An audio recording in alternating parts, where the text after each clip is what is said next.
விஜயகாந்த் ஒரு தைரியமான ஆள். இறந்த பிறகுதான் தெரியும் அவருக்கு போகிற அந்த சவ ஊர்வலத்தில் ஆட்களை வச்சு தான் சொல்ல முடியும் அவர் நல்லவரா கெட்டவரான்னு. அவர் நல்லவருக்கு நல்லவருக்கு நல்லவருக்கு நல்லவருக்கெல்லாம் நல்லவர் ஆயிட்டார். ஏன்னா அந்த அளவுக்கு அந்த கூட்டம் பறைசாட்டிடுச்சு அவருடைய இறுதி ஊர்வல கூட்டம்.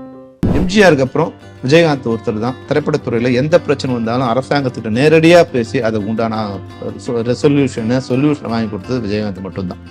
அதுக்கப்புறம் யாருமே இல்லை. என்னோட தாயும் தந்தையும் விஜயகாந்த். தாயும் தந்தையும் விஜயகாந்த்.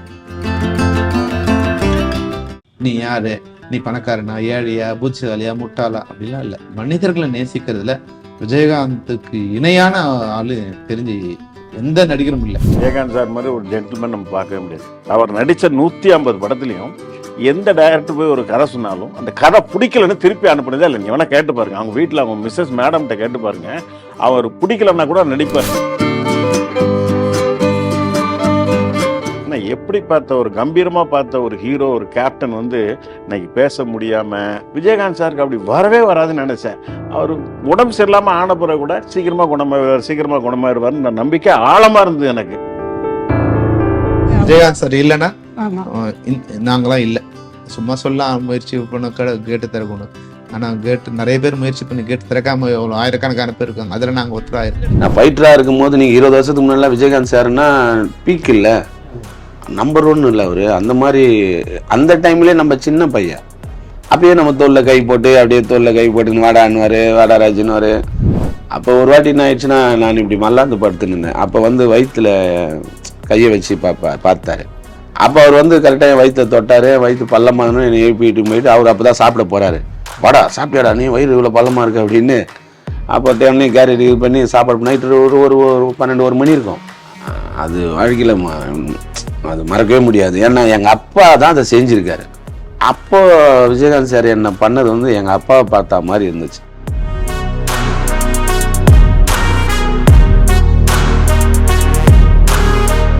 ஒரு மனுஷன் இப்படி அதில் அந்த ஊர்வலத்தில் அந்த தம்பிகள் 2 பேரும் பையங்க அந்த வண்டியில் பூவை போடுவாங்க. நேற்று இரவு பார்த்தேன். அப்படியே கையெடுத்து அந்த தம்பிகள் 2 பேரும் அழுதுகிட்டே வருவான். கையெடுத்து கும்பிடுவாங்க. ஏன்னா அவங்க அப்பா சேர்த்து வச்சதை அவரை நினைவு கொள்வது இருக்குல்ல, அது நமக்கே ஒரு கர்வமாக இருந்தது. ஒருத்தர் போகும்போது தான் பிள்ளைகளுக்கு எதை சேர்த்து வச்சு போயிருக்காரு, தான் மனைவி எதை சேர்த்து வச்சு போயிருக்காருங்கிறத அழகாக சொல்லிட்டார். இந்த இழப்பு நம்மளை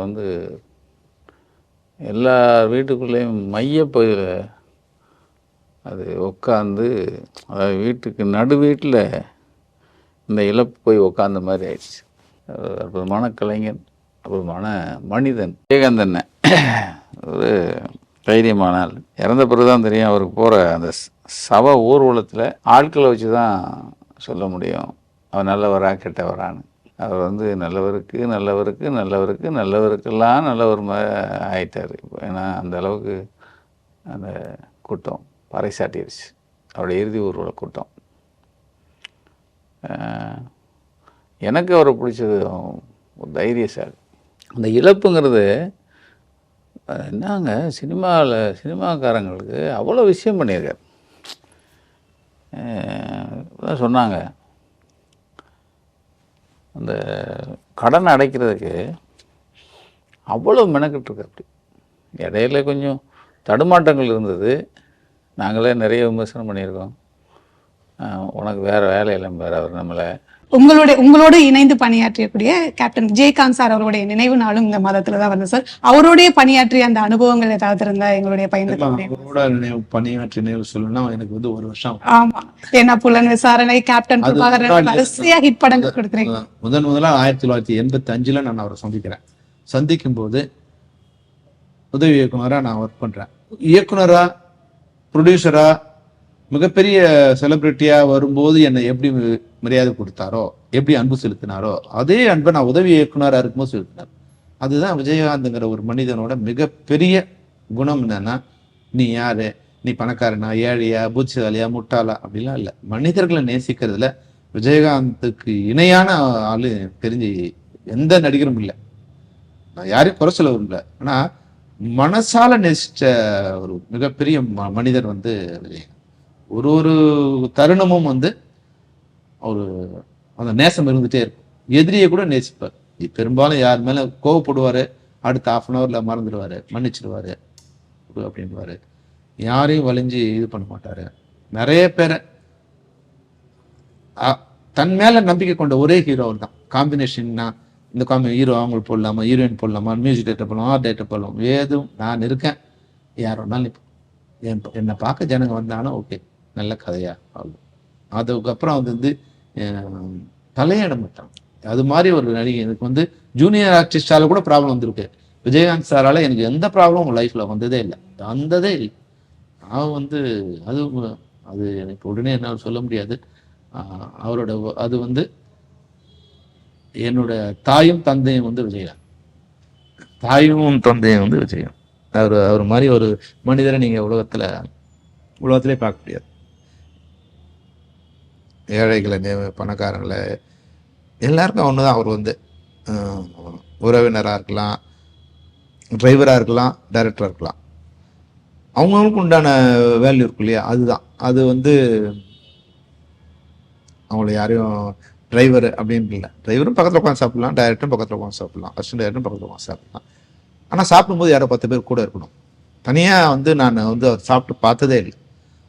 சாப்பிட்டாருன்னா கொஞ்ச நேரத்தில் வந்து சாப்பிட்டு சீக்கிரம் முடிச்சிட்டாருன்னா அடுத்து எல்லாருக்கும் சாப்பாடு கூட பரிமாறுவார். அப்புறம் காரில் போகும்போது காரில் யாரையா 2 பேர் ஏற்றிப்பார்.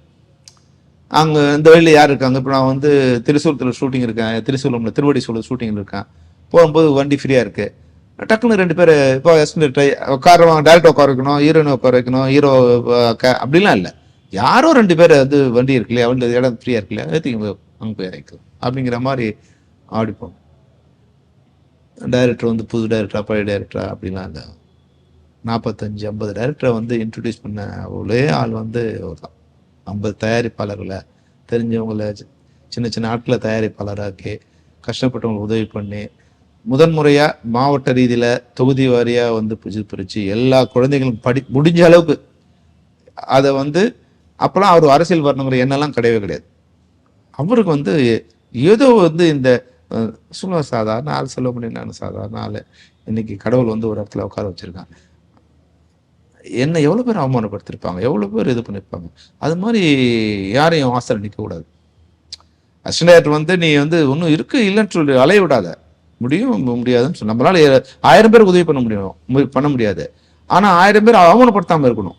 பண்ண முடியுமா? முடியும். இல்லைன்னா முடியாதுன்னு சொல்லிட்டு நீ தயவுசெய்து அலைய வைக்காத, அந்த யாரையும் அவமானப்படுத்தாத அப்படிங்கிறதுல வந்து இதெல்லாம் தான் பட்ட கஷ்டங்கள் வந்து யாரும் படக்கூடாதுங்கிறதுல வந்து இருந்த ஒரு மாபெரும் மனிதர் வந்து விஜயகாந்த். அதுக்கு முன்னுதாரணம் தானே சார் உணவு எல்லாருக்கும் கொடுக்க ஆரம்பிச்சது. ஆக்சுவலா ஃபர்ஸ்ட் ஸ்டார்டிங்ல நடிக்க வந்த புதுசுல சாப்பிட போனவங்கள எழுப்பி விட்ட அந்த ஒரு வேகம் தானே சார் அவங்க எல்லாருக்கும் சாப்பாடு. ஆமாம்மா, நிச்சயமா.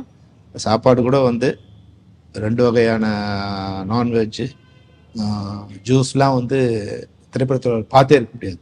Falooda, soup, chicken soup, mutton soup, இளநீர், எல்லாருக்கும் இளநீர், லாரியில் வந்து இளநீர் இறக்கிட்ட எல்லாருக்கும், யாருக்கும் ஹீரோவுக்கு தான் இளநீர் கேட்கணும் கொடு, இருந்தால் கொடு, இல்லைன்னா யாருக்கும் இல்லை, அவருக்கு இருக்குன்னு எடுத்து வைக்கக்கூடாது.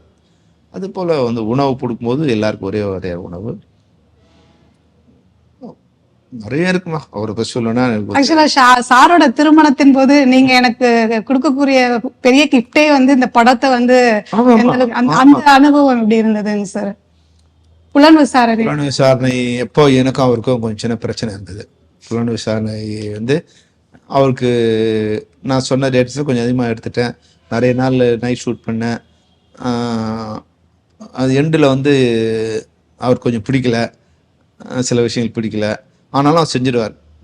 அதனால வந்து நான் கடைசியில் அவர்கிட்ட பேசுறதே இல்லை. கடைசி கட்டங்களில் ஜனவரி 14 படம் ரிலீஸு, நான் வந்து டிசம்பர் மாதத்து எண்டிலிருந்தே நான் வந்து பேசுறதுனால சண்டை கிடையாது, ஒரு பயம். அவருக்கும் வந்து கம்ஃபர்டபுள் இல்லை. எது சொன்னாலும் நம்ம பதில் சொல்லுவோம். அதனால வந்து முடிச்சிட்டோம், வந்துட்டோம், முடிச்சுட்டு போயிடுப்பா அப்படின்ட்டார் அவர்.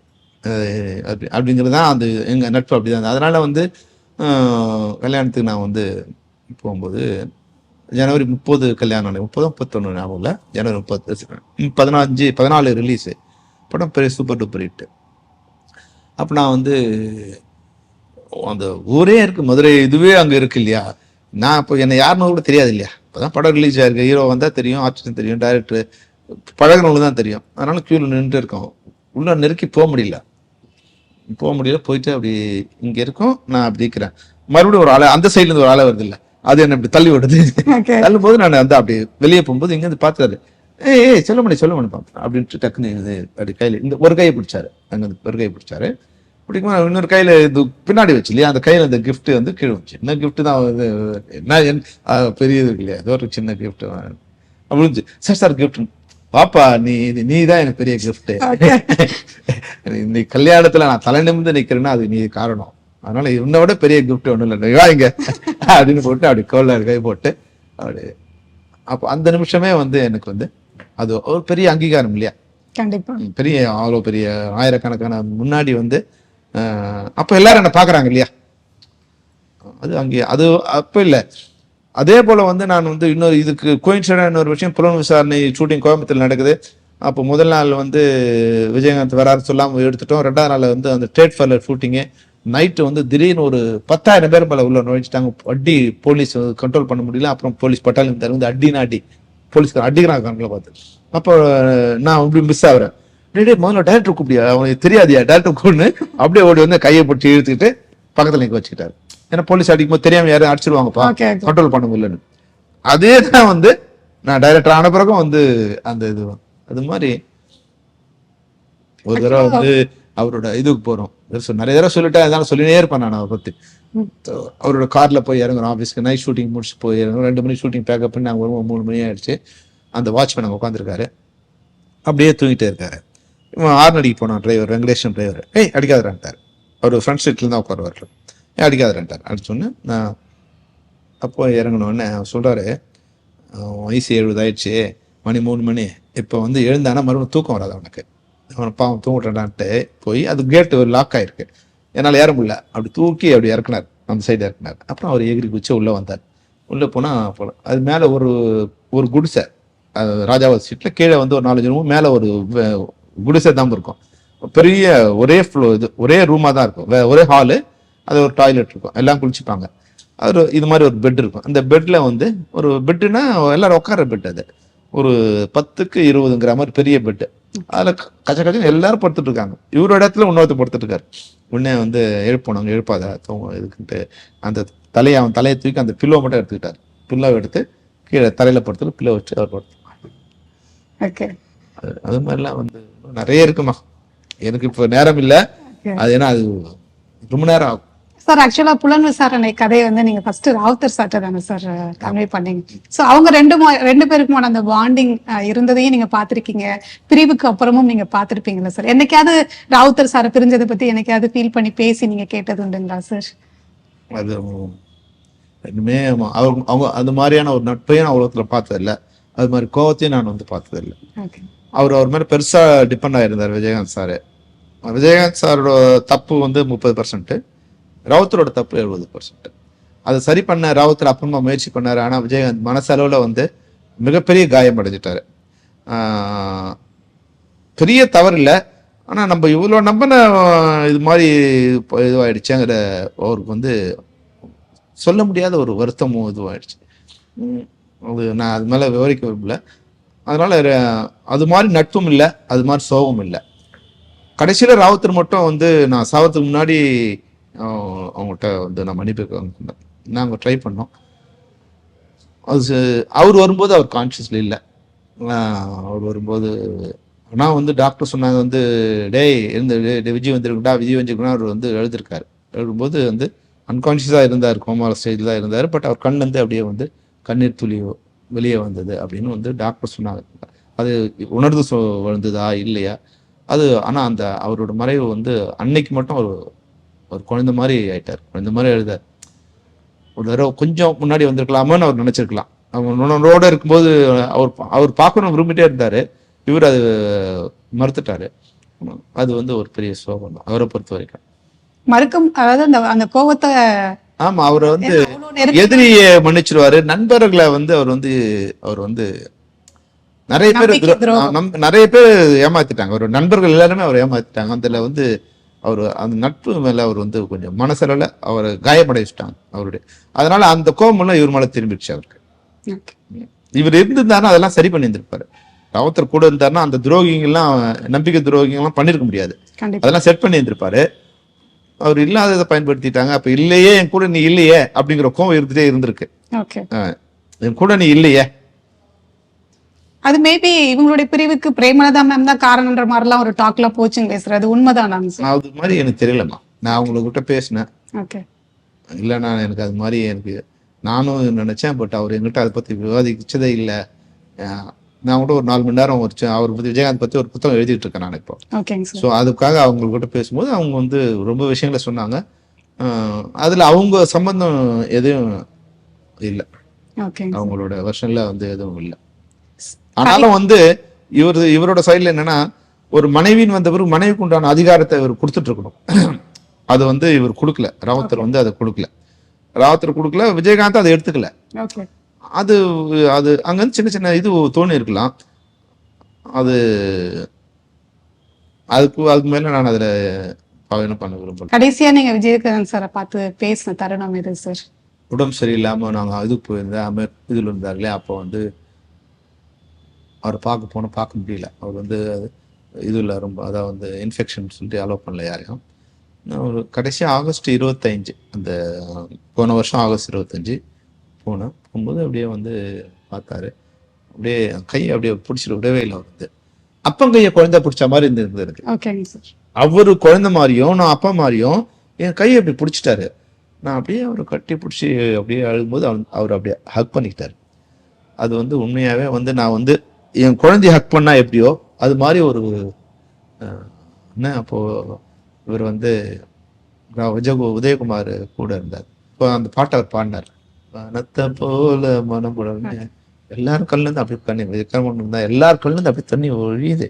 அவர் வந்து அழக்கூடாது அப்படின்றது, அதுதான் நான் கடைசியா அவரை அழக்கூடாது அப்படின்னு சொன்னதான் நான் வந்து கடைசியா அவரை பார்த்தேன். சாரோட மறைவுக்கு வந்து அந்த கூட்டத்தை பார்த்து உங்களுக்கு எப்படி இருந்தது சார்? அதுதான் தமிழ்நாட்டு மக்கள் வந்து எவ்வளவு நன்றி உள்ளவங்க. விஜயகாந்தோட ஆளுமை என்னன்னு வந்து உலகத்துக்கு காமிச்சு, அவருக்கு தெரியும், எங்களுக்கு தெரியும். ஆனா உலகத்துக்கே இவ்வளவு பெரிய ஆளுமையா விஜயகாந்த், இவ்வளவு பெரிய மனிதனா, இவ்வளவு பெரிய நல்ல மனிதனா, அழைப்பார் இல்லாமலே வந்து இந்த கூட்டம், இவ்வளவு பெரிய கூட்டம் கூடுனது வந்து தமிழகத்துல அவருக்கு, அதாவது வந்து கட்சி வந்து பெரிய அதிகாரத்துல இல்லை, ரொம்ப பலவீனமா இருந்த ஸ்டேஜ்ல இதெல்லாம் நடக்குமா அப்படிங்கிறது வந்து அது அந்த கூட்டம் வந்து ஒரு எடுத்துக்காட்டு. தமிழ்நாட்டு மக்கள் வந்து நன்றி உள்ளவங்க அப்படிங்கிறதுக்கு அது ஒரு எடுத்துக்காட்டு. அது மாதிரி நல்லது பண்ணா நிச்சயமா வந்து நல்லது நடக்கும். அது மரணம் கூட ஒரு அடையாளம் தான் அப்படிங்கிறது வந்து சும்மா இது இல்லை அப்படிங்கிறது அது எடுத்துக்காட்டா. உங்களை மாதிரி திரைப்பட கல்லூரியில இருந்து வந்த நிறைய பேருக்கு வந்து காட்ஃபாதர் Godfather வந்து விஜயகாந்த் சார் இல்லைன்னா ஆமா. நாங்களாம் இல்லை. சும்மா சொல்லலாம் முயற்சி பண்ண கேட்டு திறக்கணும். ஆனா கேட்டு நிறைய பேர் முயற்சி பண்ணி கேட்டு திறக்காம எவ்வளோ ஆயிரக்கணக்கான பேர் இருக்காங்க. அதுல நாங்க ஒருத்தராக இருப்போம். எங்களுடைய கேட்டு திறந்து எங்களுக்கு வழி ராஜபாட்டை போட்டது விஜயகாந்த் சார் தான். அபவனன் வந்து அதுக்கு கருவியா இருந்தாரு. ஆனா விஜயகாந்த் ராவுத்தரும் அதுல வந்து முக்கிய காரணம். எங்களுக்கான திரைப்பட கல்லூரி மாணவர்களுக்கான ராஜபாட்டை அவங்க தான். ஸோ இன்னைக்கு இருக்கக்கூடிய ஹீரோக்களா இருக்கட்டும், ப்ரொடியூசர்ஸா இருக்கட்டும், திரைப்பட கல்லூரில இருந்து வரக்கூடியவங்களா இருக்கட்டும், வாய்ப்பு விஜயகாந்த் சார்கிட்ட இருந்து எடுத்துக்கணும், கத்துக்கணும் அப்படின்ற விஷயம்னா நீங்க என்ன சொல்லுவீங்க சார்? ஒரு தன் மீது நம்பிக்கைமா. ஓகே. நான் காம்பினேஷன்லாம் எனக்கு அவசியம் இல்லை. விஜயகாந்த்னு ஒருத்தர் படம் எந்த அளவு ஒன்னா போகுது. ஏன்னா அவருக்கு அப்புறம் யாரும் பெரிய ஹீரோக்கள் யாரும் அந்த மாதிரியெல்லாம் பண்ணல. இருக்கிற பெரிய ஹீரோக்கள் பயத்துல எல்லாம் இருக்காங்கம்மா. ஓகேங்க சார். ஏதோ மிஸ் ஆயிடுமோ அப்படின்னு விஜயகாந்த் பயந்ததே இல்லை. பணம் ஓடும் ஓடாது, ஓடலைன்னா என்ன ஆகும் அந்த பயம் விஜயகாந்த் இருந்ததே இல்லை. ஓடலைன்னா அடுத்த படம் படிக்கலாம், அவ்வளவுதான். அதனால வந்து அவரு பயந்துகிட்டு இந்த ஹீரோனை போடலாம், இந்த டைரக்டர் போடலாம், இந்த காம்பினேஷன் ஃபிக்ஸ் பண்ணலாம். 150 படத்துல அவர் பயந்ததே இல்லை. பயமில்லாத ஹீரோ அவர் தான். மொத்தம் இன்னைக்கு யாரா எவ்வளவு பெரிய உச்ச நட்சத்திரமா கூட இருக்கட்டும், அவங்க காம்பினேஷன் செட்ஸ் பண்ணி யார் டைரக்டர் புதுசாக வந்துடணும், எந்த டைரக்டரையும் இன்னைக்கு இருக்கிற உச்ச நட்சத்திரம் யாராவது இன்ட்ரடியூஸ் பண்ணிருக்காங்களா? இல்ல சார். இல்லை. ஆனால் விஜயகாந்த் வந்து எல்லாருமே இன்ட்ரடியூஸ் பண்ணிட்டு அவங்க நேரில் நிற்கணும் கூட விஜயகாந்த் பண்ணுவோம். செல்லுமணி வந்துட்டான், செல்லுமணி போட்டு அடுத்த படம் பண்ணிக்கணும், அப்படியே அவனை அமைக்கி வச்சுக்கணும் அப்படின்னு நினச்சதே இல்லை. வளர்த்து விட்டு செல்லுமணி போனால் அடுத்த அரவிந்தர் போனால் எஸ்டி சபா போனால் இன்னொருத்தர் அது மாதிரி வந்து நிறைய பேர் உருவாகிட்டே இருந்தார். அவங்க போய் அவங்க தனியாக அந்த பலனை அனுபவிச்சு, ஏன் நானே அந்த பலனை அனுபவிச்சுன்னு ஒருத்தர் வளர்த்து விட்டா அந்த அவங்க பார்த்துக்கிட்டோம் அப்படிங்கிற மாதிரியான ஒரு இது எண்ணம் இருந்தது. யார் மேலே டிபெண்டன்ஸ் கிடையாது. சங்கரநேஷ் மியூசிக்காக இருக்கட்டும், இல்லை வந்து இளையராஜன் மியூசிக்காக இருக்கட்டும், இல்லை ஹீரோயின் வந்து ஐஸ்வர்யா ராயாக இருக்கட்டும், இல்லை வந்து சங்கவியாக இருக்கட்டும், எல்லாம் வந்து உனக்கு எது செட் ஆகுதோ என்னோட கம்பல்ஷன் எதுவும் கிடையாதுங்கிறது. அவருக்காக நீங்க சொல்லக்கூடிய ஒரு விஷயம் அப்படின்னா என்ன சார்? தாயும் தந்தையுமான ஒரு மனிதரை நான் எழுந்துட்டேன். திரைப்பட துறை வந்து ஒரு ஆளுமை எழுந்துடுச்சு. திரைப்படத்துறையில வந்து அவர் ஆளுமையில் இருக்கிற வரைக்கும் எம்ஜிஆருக்கு அப்புறம் விஜயகாந்த் ஒருத்தர் தான் திரைப்படத்துறையில் எந்த பிரச்சனை வந்தாலும் அரசாங்கத்திட்ட நேரடியாக பேசி அதை உண்டான சொல்யூஷனை வாங்கி கொடுத்தது விஜயகாந்த் மட்டும்தான். அதுக்கப்புறம் யாருமே இல்லை. சரத் சார் இருந்தார், இவங்க இருந்தாங்க, அவங்களாம் வந்து இருக்காங்க. ஆனால் விஜயகாந்த் சார் மட்டும் என்னன்னா அந்த டேரன் டெவிலாக வந்து பண்ணி அதுக்கு உண்டான அது ஆளுங்க சேர்க்கலாம் எதிர்கட்சியார்களும் பயம் இல்லாமல் எந்த எதிர்பார்ப்பும் இல்லாமல் அது பேர் ஆளுமை. யாருக்கு பிரச்சனை இருந்தாலும் அவர் வந்து விஜயகாந்தை பார்த்தா பிரச்சனை முடியும். இப்போ முன்னாடி எம்ஜிஆரை பார்த்தா எப்படி பிரச்சனை முடியுமோ அது மாதிரி விஜயகாந்த் சாரை பார்த்தா பிரச்சனை முடியும்னு ஒரு நம்பிக்கையை விஜயகாந்த் சார் இருக்க வரைக்கும் இருந்தது. அதுக்கப்புறம் இப்போ அந்த நம்பிக்கை யார் மேலேயும் இல்லை. அது ஒரு வெற்றிடம். காலம் உருவாக்கும்னு நான் சொன்னேன். ஆனால் இது வரைக்கும் காலம் அது மாதிரியான உருவாக்கல. அவங்களும் விரும்பல. அந்த இடத்துக்கு வர யாரும் தயாராக இல்லை. அந்த மாதிரி சர்வீஸ் பண்ண யாரும் தயாராக இல்லை. வானத்தை போல நீங்க விஜயகாந்த் சார் பத்தி சொல்லும்போது சார் வானத்தை போல படம் எடுத்தீங்க. அதுல வெள்ளச்சாமி முத்துன்னு 2 கேரக்டர் அருமையா அற்புதமா பண்ணிருக்காங்க. அது மரியாதை படம் எடுத்து பண்ணிருந்தீங்க. அதுல வந்து அவர் சொன்னதா ஒரு தகவல் என்னன்னா, நீங்க அவர் வந்து ஃபைட் சீன் வைக்க வேணாம்னு சொன்னா, ஆனா விஜயகாந்த் சாருக்காகவே வேண்டி ஒரு ஃபைட் சீன் வச்சு வானத்தை போல ஒரு ஃபைட் வச்சேன். வானத்தை போல ஒரு ஃபைட் வச்சிருக்கீங்கன்னு சொல்றாங்க சார். இப்போ எப்படி விஜயகாந்த் சார் நீங்க எப்படி பாக்குறீங்க சார்? இல்லை, நான் விஜயகாந்த் சார் மாதிரி ஒரு ஜென்டில்மேன் நம்ம பார்க்கவே முடியாது. அவர் வந்து டெக்னீஷியன்களுக்கு ரெஸ்பெக்ட் கொடுக்குற ஒருத்தர். அவர் ஒரு முன்னைக்கே இப்போ ஒன்றும் இல்லை, என் படம் வானத்தை போல நடிக்கும்போது அவர் கிட்டத்தட்ட ஒரு 140 படம் கம்ப்ளீட் பண்ணியிருப்பார்னு நான் நினைக்கிறேன். ஐ எம் நாட் ஷுவர், நான் உத்தேசமாக சொல்கிறேன். 100 படங்களை தாண்டிட்டார். அது ஒரு ஏன்னா புலன் விசாரணை அவருடைய 100வது படம். அது நான் ஃபஸ்ட்டு படம் புது வசந்தம் ரிலீஸ் ஆகும்போது கொஞ்சம் 2 மாதம் முன்னாடி ரிலீஸ் ஆகிற படம். ஸோ அதுக்கப்புறம் நிச்சயமாக ஒரு 40 படமாக நடிச்சிருப்பார் 10 வருஷத்தில். 140 படம் நடிச்சுட்டு என் படம் வானத்தை போல நடிக்கிறார். அவருக்கு எல்லாமே தெரியுங்க. அவர் வந்து ஹீ நோஸ் டைரக்ஷன் பெர்ஃபெக்ட்லி. அவருக்கு வந்து டைரக்ஷன் லென்ஸு தெரியும், எல்லாமே தெரியும். அவர் கரெக்டாக இப்படி நடந்து வந்தால் இந்த மார்க்கில் நிற்கணும், எல்லாமே கரெக்டாக லைட்டு வாங்குவார். எந்த கன்ஃபியூஷன் கிடையாது. சில ஆர்டிஸ்ட் சிவாஜி சார் மாதிரி சில ஆர்டிஸ்ட்கள் தான் கரெக்டாக லைட் வாங்கி டைலாக் பேசுவாங்க. சில பேர் கேமராமேன் கட் பண்ணிட்டு சார் லைட்டு முகத்தில் ஃபேஸ் பண்ணல, இந்த இடத்துல வந்து நில்லுங்க அப்படின்னு சொல்லிலாம் மார்க் போட்டு இது பண்ணுவாங்க. பட் விஜயகாந்த் சாருக்கு பெர்ஃபெக்டாக தெரியும். இங்கே நின்னா முகத்தில் கரெக்டாக லைட் உள்ள எல்லாமே தெரியும். அந்த மாதிரி ஒரு புட்சாலி. அவர் எங்கேயுமே எனக்கு எல்லாம் தெரியும்னு காட்டிக்கிட்டதே இல்லை. இன்னொன்று, நான் மட்டும் இல்லை, அவர் நடித்த 150 படத்துலையும் எந்த டைரக்டர் போய் ஒரு கதை சொன்னாலும் அந்த கதை பிடிக்கலன்னு திருப்பி அனுப்புனதே இல்லை. நீங்கள் வேணால் கேட்டு பாருங்கள். அவங்க வீட்டில் அவங்க மிஸ்ஸஸ் மேடம்கிட்ட கேட்டு பாருங்கள். அவர் பிடிக்கலன்னா கூட நடிப்பார். ஏதோ ஒரு ப்ரொடியூசர் நம்மளை நம்பி படம் எடுக்கிறான், ஒரு டைரக்டர் நம்மளை நம்பி படம் எடுக்கிறான். அப்போ அவங்களுக்கு இல்லாத கான்ஃபிடென்ட் நமக்கு என்ன இருக்க போகுதுன்னு சொல்லிட்டு அவர் நடிப்பார். அதில் எவ்வளோ கோஆப்ரேட் பண்ண முடியுமோ அவ்வளோ கோஆப்ரேட் பண்ணுவார். எங்கேயுமே இன்டர்ஃபியர் ஆக மாட்டார். நம்ம தப்பாக ஷார்ட் எடுத்தால் கூட அவருக்கு தெரியும், அதை காட்டிக்க மாட்டார். அவர் பக்கத்தில் யார்ட்டாவது கமெண்ட் அடிக்க மாட்டார், சொல்ல மாட்டார் என்னையா ஷார்ட் எடுக்கிறானு அப்படின்ட்டு. சில பேர் சொல்லக்கூடாது. ஒரு ஆக்ட்ரஸ், ஒரு லேடி ஆர்டிஸ்ட்டு என் படத்தில் நடித்தாங்க. இதுக்கு முன்னாடி வானத்தை போலக்கெல்லாம் பூவே உனக்காகலாம் முன்னாடி. அவங்க வந்து நான் ஒரு கரெக்ஷன் சொல்கிறேன், இப்படி பண்ணுங்க அப்படின்னு சொல்லி நான், ஏன்னா ஒரு டைரக்டர் சப்ஜெக்ட் என்ன டிமாண்ட் பண்ணுதோ அதை நம்ம பண்ணுவோம், இப்படி பெர்ஃபார்ம் பண்ணுங்கன்ட்டு ஏதோ ஒன்று சொல்கிறேன். அவங்க நான் அப்படி வந்துட்டேன். அவங்க வந்து என் அசிஸ்டண்ட் ஒருத்தர் சொல்லியிருக்காங்க, என்ன ஒரு ரொம்ப நான் நடிக்க கரெக்டாக தான் நான் அப்போல்லாம் இது கிடையாது, மானிட்டர்லாம் கிடையாது, கேமரா மானிட்டர் எதுவுமே கிடையாது. நம்ம எடுத்து பார்த்தா லேபில் தான் பார்க்கணும். என்ன ஒரு டெலிபிரிண்டர் மாதிரி வச்சுருப்பாங்க. என்ன டெலிபிரிண்டர் மாதிரி ஒன்று வச்சுருப்பாங்களா சார்? எதுவுமே கிடையாது. லேபில் போய் நெகட்டிவ் எக்ஸ்போஸ் பண்ண பிறகு தான் அது எப்படி எடுத்துருக்கேன்னு தெரிய வரும். ஸோ நான் கேமராவில் பார்க்குறேன், நேக்கடையில் பார்த்துட்ருக்கேன். அப்போது எனக்கு கொஞ்சம் இல்லை, நீங்கள் இப்படி பெர்ஃபார்ம் பண்ணாதீங்க, இப்படி பண்ணுங்கன்ற ஆக்டரில் ஒரு லேடி ஆர்டிஸ்ட்டு.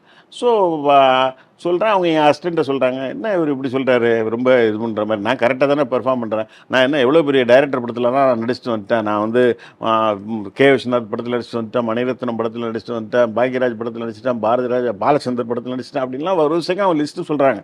இவர் என்ன பெரிய நேற்று வந்து டைரக்டர் அப்படின்ற மாதிரி அந்த மாதிரி சொல்கிறாங்க. இது வந்து என் அசிஸ்டன்ட் வந்து என்கிட்ட சொல்லிட்டாப்புல, சரி கண்டுக்காத, அவங்க பாட்டில் ஏதோ ஒன்று பேசிட்டு போகிறாங்கன்னு சொல்லிட்டு நான் பிடிவாதமாக என்ன எடுக்கணுமோ அதை எடுத்துட்டேன். ஆனால் அந்த இதெல்லாம் சொல்கிறதுக்கு தகுதியானவர் யாருன்னா விஜயகாந்த் சார். கிட்டத்தட்ட 150 படங்கள் நடித்த ஒரு மிகப்பெரிய ஒரு கமர்ஷியல் ஹீரோ, ஒரு பெஸ்ட் பெர்ஃபார்மர்.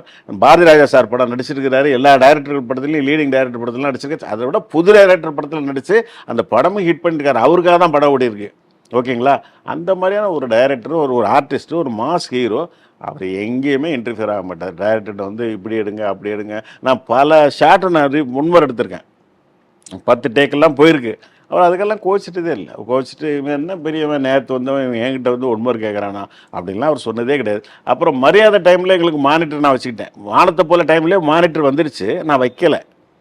மரியாதை டைமில் மானிட்டர் வச்சுட்டு உட்காந்துட்டு அதில் மானிட்டர் பார்த்துட்டு தான் இது பண்ணுவோம், எல்லா டைரக்டர் மாதிரி. அப்போ கூட அவர் ஒரு நாள் கூட வந்து மானிட்டர் பார்த்ததே கிடையாது. அவர் நடிப்பார், நடித்து முடிச்சுட்டு வெளியில் போய் உட்காந்துக்குவார், அவ்வளோதான். அந்த மாதிரியான ஒரு ஆர்டிஸ்ட்லாம் பார்க்க முடியாது சார். நான்லாம் விஜயகாந்த் சார் வந்து இறக்குறதுக்கும் சரி, இறக்குறதுக்கு முன்னாடியே 6 மாதம் முன்னாடியே அவர் வீட்டில் போய் பார்த்தோம். நான், ஆர் உதயகுமார், பேரரசு, செல்வமணிலாம், ஆர்கே செல்வமணிலாம் அழுதுட்டோம். அன்றைக்கி நைட்டெல்லாம் தூக்கமே இல்லை. ஏன்னா எப்படி பார்த்த ஒரு கம்பீரமாக பார்த்த ஒரு ஹீரோ, ஒரு கேப்டன் வந்து இன்னைக்கு பேச முடியாமல், நிற்க முடியாமல், 2 பேர் பிடிச்சிட்டு இருக்காங்க, மாஸ்க் போட்டிருக்காரு, அவரால் பேச முடியல. அன்றைக்கி நைட்டெல்லாம் எங்களால் தாங்க முடியல. ஆனால் விஜயகாந்த் சாருக்கு அப்படி வரவே வராதுன்னு நினச்சேன். அவர் உடம்பு சரியில்லாமல் ஆன பிறகு கூட சீக்கிரமாக குணமாயிருவார்னு நம்பிக்கை ஆழமாக இருந்தது எனக்கு. அது என்னமோ போச்சு, பொய்யா போச்சு. அந்த மாதிரி ஒரு ஹீரோ வந்து நிச்சயமாக பார்க்கவே முடியாது. விஜயகாந்த் சாருக்கும் உங்களுக்கும் ரொம்ப பயங்கர ஒரு நெருக்கம் இருக்குது, ஒரு அன்பு, அவர் இன்னைக்கு இல்லை, ஆனால் அவரால் வந்து நிறைய கலைஞர்கள் வந்து வாழப்பட்டிருக்காங்கன்னு சொல்கிறாங்க. அதில் குறிப்பாக வந்து உங்களே வந்து முத்திரை பற்றி சொல்கிறாங்க. அவரை பற்றி என்ன சொல்கிறீங்க சார்?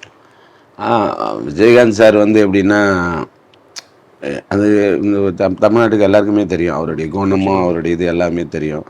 அவர் இறந்ததுக்கப்புறம் இன்னும் கூடுதலாக எல்லாருக்கும் தெரிஞ்சது. அவர் இருக்கும்போது தெரிஞ்சதை விட அவர் இல்லாத போது தான் அதிகமாக தெரிஞ்சது. அவர் வந்து என் லைஃப்பில் ரொம்ப முக்கியமான ஒருத்தர். எங்கள் அப்பா அம்மா மாதிரி அவர் ஒருத்தர். ஸோ எனக்கு எல்லாமே அவர் நிறைய பண்ணார். நான் இன்றைக்கி சினிமாவில் அன்னையிலேருந்து இன்ன வரைக்கும், அவர் இருக்கிற வரைக்கும் நான் சினிமாவுக்குள்ள எனக்கு நிறைய சப்போர்ட்டாக இருந்தார். நான் வந்து எனக்கு அப்போது ஒரு 25 வருஷத்துக்கு முன்னாடி எனக்கு சினிமானே என்னன்னே தெரியாது. அப்போ எனக்கு கார்டு எடுத்து கொடுத்தது, எனக்கு மெம்பர்ஷிப்புக்கு பணம் கட்டினது, ஸோ எனக்கு மேரேஜ் பண்ணி வைக்க எல்லாம் பண்ணது, என் பசங்களுக்கு பேர் வச்சது. ஸோ அப்படி என் வாழ்க்கையில் 25 வருஷமாக முழுசாக அவர் இருந்திருக்கார். அவர் ரொம்ப, நான் ஆக்சுவலாக அந்த லாஸ்ட் பர்த்டே வந்து என் 3வது பொண்ணு பாப்பா வந்து அவர் மேலே ரொம்ப உயிரவர். எப்படியாவது டேடி எனக்கு அவரை அங்கிள் நான் பார்க்கணும் சொல்ல, சரிம்மா நான் டைம் வரும்போது கூட்டு வரமானுவேன். நான் ஷூட்டில் அப்படி இருப்பேன், அவர் கட்சி மீட்டிங்கில் அப்படி இருப்பார். அந்த லாஸ்ட் பர்த்டே ஒரு மாதத்துக்கு முன்னாடி எதர்ச்சியாக நான் டக்குன்னு தோணுச்சு, ஃபோன் அடித்தேன், வீட்டுக்கு வாங்கினாங்க. அப்படியே பாப்பாலாம் வீட்டுக்கிட்டு போனேன். அப்போ லாஸ்ட் பார்த்து 1 மாதத்தில் இதுவாகிட்டார். இப்போ நான் கரெக்டாக ஹைதராபாத்துக்கு தெலுங்கு படத்துக்கு போயிட்டு இருக்கிறேன், ஏர்போர்ட்டில் இருக்கிற டெத்துன்னு அப்படியே கேன்சல் பண்ணிட்டு வந்துட்டேன். வந்து இதெல்லாம் முடிச்சுட்டு மறுநாள் தான் போனேன். ஆனால் அது வந்து பெரிய இழப்பு. அவர் உடம்பு சரியில்லைனா கூட ஒரு உயிராக இருந்தார் என்னும் போது ஒரு ஆறுதலாக இருந்தது. அண்ணன் இருக்காருன்னு ஒரு திருப்தி இருந்தது. அவர் இல்லைன்னொன்னே அது ரொம்ப மனசு கஷ்டம்தான். அது ஏன்னா அவர் ரொம்ப பெரிய மனுஷன். அவர் நம்ம ஒரு சின்ன ஆள், சாதாரண ஒரு ஆள். அப்போ நான் ஃபைட்டராக இருந்த காலத்துலேருந்தே வரேன். நான் ஃபைட்டராக இருக்கும்போது நீங்கள் 20 வருஷத்துக்கு முன்னாடிலாம் விஜயகாந்த் சாருன்னா பீக் இல்லை, நம்பர் 1 இல்லை அவர். அந்த மாதிரி அந்த டைம்லேயே நம்ம சின்ன பையன், அப்பயே நம்ம தோளில் கை போட்டு அப்படியே தோளில் கை போட்டுன்னு வாடான்னுவார், வாடாராஜுன்னுவார், சாப்பிடுவார். ஒரு வாட்டி இந்த வீரவளைஞ்ச மண்ணுன்னு ஒரு படம், அது வந்து நம்ம கஸ்தூராஜா சார் டைரக்டர், தனுஷ் சாருடைய அப்பா தான் டைரக்டர்.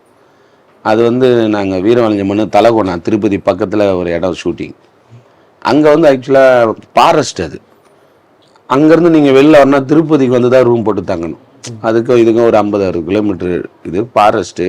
அப்புறம் வந்துட்டு திருப்பிலாம் ஆர்டிஸ்ட் மோஸ்ட்லி திருப்பதியில் ரூம் போடுவாங்கன்னு வச்சுங்க. விஜயகாந்த் சார் வந்து அப்படி இல்லை. அவர் சாதாரணமாக எங்களோடவே இருப்பார், தொழிலாளிகளோடவே இருக்கிற மனுஷன் அவர். அப்போ நாங்கள் எல்லாம் அது ஒரு பெரிய மண்டபம் மாதிரி, எல்லாருமே அங்கே வாசலில் படுத்துருந்தோம். அந்த மண்டபத்தில் எல்லாருமே படுத்துருப்போம்.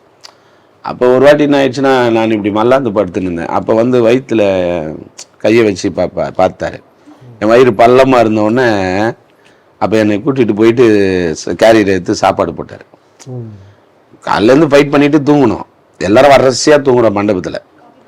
அப்போ அவர் வந்து கரெக்டாக என் வயிற்றை தொட்டார், வயிற்று பள்ளமானு என்னை எழுப்பிட்டு போயிட்டு அவர் அப்போ தான் சாப்பிட போகிறாரு. வாடா சாப்பிட்டியாடா நீ, வயிறு இவ்வளோ பள்ளமாக இருக்கு அப்படின்னு. அப்போ டைம்லேயும் கேரியர் இது பண்ணி சாப்பாடு நைட்டு ஒரு 12 மணி இருக்கும். நான் தூக்குதில் அப்படி இப்படின்னு. அப்புறம் சாப்பாடெல்லாம் அவர் கேரியர்லேயே எனக்கு எல்லா சாப்பாடும் கொடுத்தாரு. அது வாழ்க்கையில் அது மறக்கவே முடியாது. ஏன்னா எங்கள் அப்பா தான் அதை செஞ்சுருக்காரு. எங்கள் அப்பா ஆர்பார்லேருந்து வருவார். வரும்போது நாங்கள்லாம் தூங்கிட்டு இருப்போம். அப்போ கரெக்டாக வந்து எங்கள் எல்லார் வயிற்றையும் தொடுவார். யார் வயிறு பள்ளமாக இருக்கோ அவன் சாப்பிட்லன்னு அர்த்தம். அப்போ கரெக்டாக அவனை எழுப்பி எங்கள் அப்பா எங்களுக்கு சாப்பாடு கொடுப்பாரு. நாங்கள் நல்லா தான் சாப்பிட்டு படுத்திருப்போம். இப்படி மல்லாந்து படுக்கும்போது அவருக்கு தெரியுது அந்த இது அந்த அம்மா அப்பாவுக்கு தெரியும் இல்லைங்களா, பிள்ளைங்களோட இது எந்த வயிறு பள்ளமாக அந்த வயிற்றை எழுப்பிடுவார். அப்போது விஜயகாந்த் சார் என்ன பண்ணது வந்து எங்கள் அப்பாவை பார்த்தா மாதிரி இருந்துச்சு. அப்போ வந்து கிட்டத்தட்ட ஒரு 25 வருஷத்துக்கு முன்னாடி நினைக்கிறேன். அன்னையோட நான் முடிவு எடுத்தேன், வாழ்க்கையில் இவன் தான்டா மனுஷன், இவர் கூட தாண்டா நம்ம லைஃப் ஃபுல்லாக இருக்கணும் அப்படின்னு நினச்சேன். அன்னில இருந்து அவர் தான் நம்மளுக்கு உயிர். அவர் கூடவே அவர் அப்படியே இருந்துட்டேன். எது இருந்தாலும் அண்ணான்னு ஓடிடுவேன், நான் கூடயே நிற்பேன். அந்த வீட்டுக்கெல்லாம் போனேன், இந்த ஆர்டிஸ்ட் எல்லாம் பார்க்கணுன்றதெல்லாம் இல்லை. வீட்டில் இருக்காரு கேட்கணும் அப்படிலாம் நம்ம மட்டும் போயினே இருப்போம். ஏன்னா அவங்க அண்ணி இருக்காங்க இல்லையா, அவங்க ஒய்ஃபு, அவங்களும் தங்கமானவங்க. அவங்க அவர் சுதீஷ் சாரும் தங்கமானவர். அவங்க குழந்தைங்களும் 2 பேருமே தங்கமானவங்க. அதனால் எங்களுக்கு வந்து அந்த இதெல்லாம் இல்லை. நேராக போவோம், அண்ணன் இருக்காரங்க கேட்போம், இருக்காருன்னா பார்த்துட்டு வருவோம். இப்பயும் அவங்கள பார்ப்போம். பாப்பா மேரேஜ் கூட பத்திரிக்கைலாம் வச்சு அவங்க ரொம்ப ப்ளஸ் பண்ணாங்க.